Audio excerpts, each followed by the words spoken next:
In this video, we're going to show you how to brush the tail. There's a lot of misconceptions about brushing the tail and brushing the mane also. One of those is leave them alone. The more you brush them, the more damage you're going to do to it. That's true if using the wrong brushes or using the wrong techniques.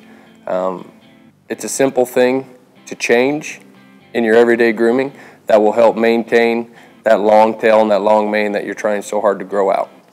This mare's had this tail bag on for about 2 weeks.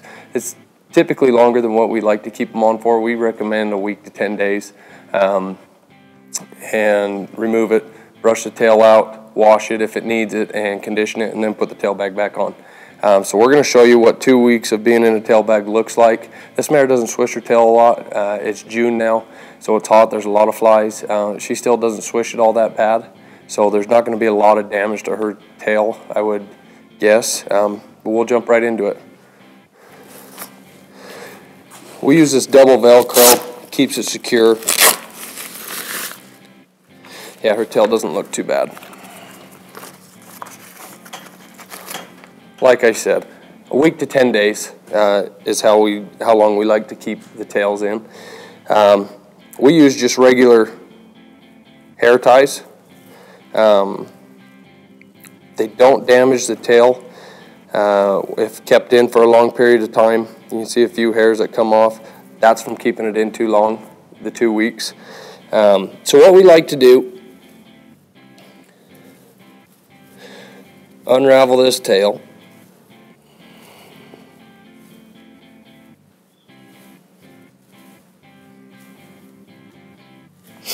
And you can see really the majority of the knots are going to be up where that tail bag was attached, up just below the tailbone. You can see how that's kind of a ratted, matty mess. We're going to show you how to brush through that without damaging the tail, without breaking it, without pulling and stretching those hairs and causing any further damage. Oh.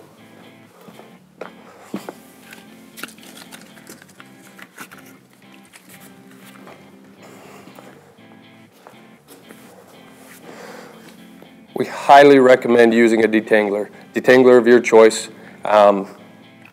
We like to use our own bottles because we can adjust the mist, but use a detangler of your choice. You don't want to saturate the tail because the wetter it is, the harder it's going to be for that brush to brush through. We like to use a fine mist and just coat the entire tail.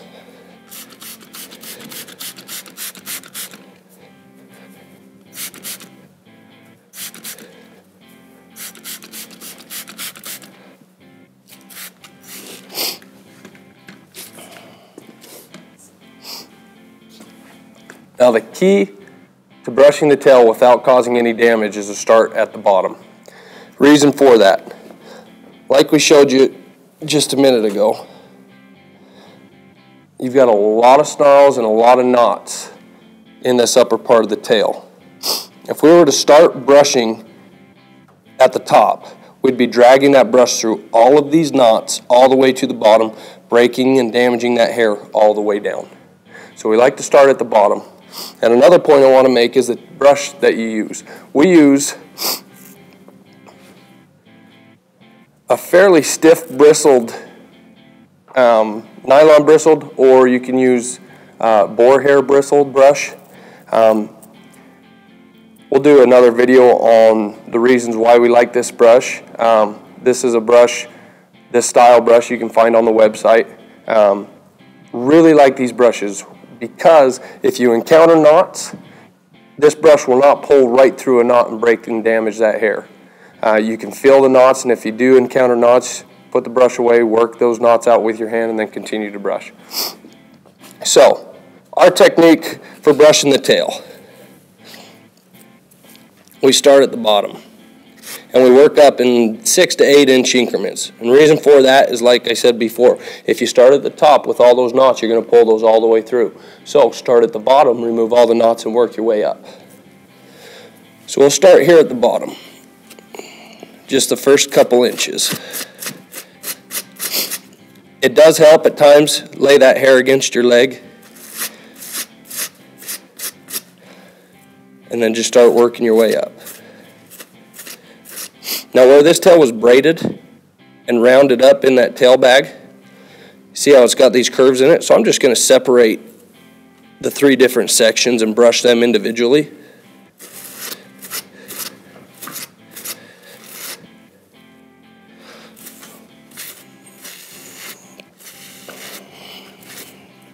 Notice I work my way up in about 6 to 8 inch increments. I'm not pulling any hair out. There is, because this mare's tail was kept in this bag for a couple of weeks, there is going to be some hair that's already broken off and damaged just from swishing. That's not a concern. That's going to happen if you leave it in the tail bags for too long. That's why we recommend 7 to 10 days. They can't do a whole lot of damage. Also, when we put this tail back in the tail bag, we'll apply a conditioner that we'll just leave in. That helps to keep the hair soft, pliable, and help prevent it from getting bunched up with dust. So what I'll do, I'll continue to brush through this tail. One thing I want to point out is I've already come up halfway on this tail, and I haven't encountered any knots that I've pulled through or broken up any hair. That's really important to point out, because you can see how many knots are up in the top. We'll keep brushing through this, working our way up, and if I do encounter any knots up here in this upper end, you can see here I'm going to encounter a few. When I do, like here, I see a bunch of hair that's raveled up. Put the brush away, get in with your fingers, and just undo those. It takes a little bit more time, but it's going to help prevent you from breaking that hair and thinning that tail out.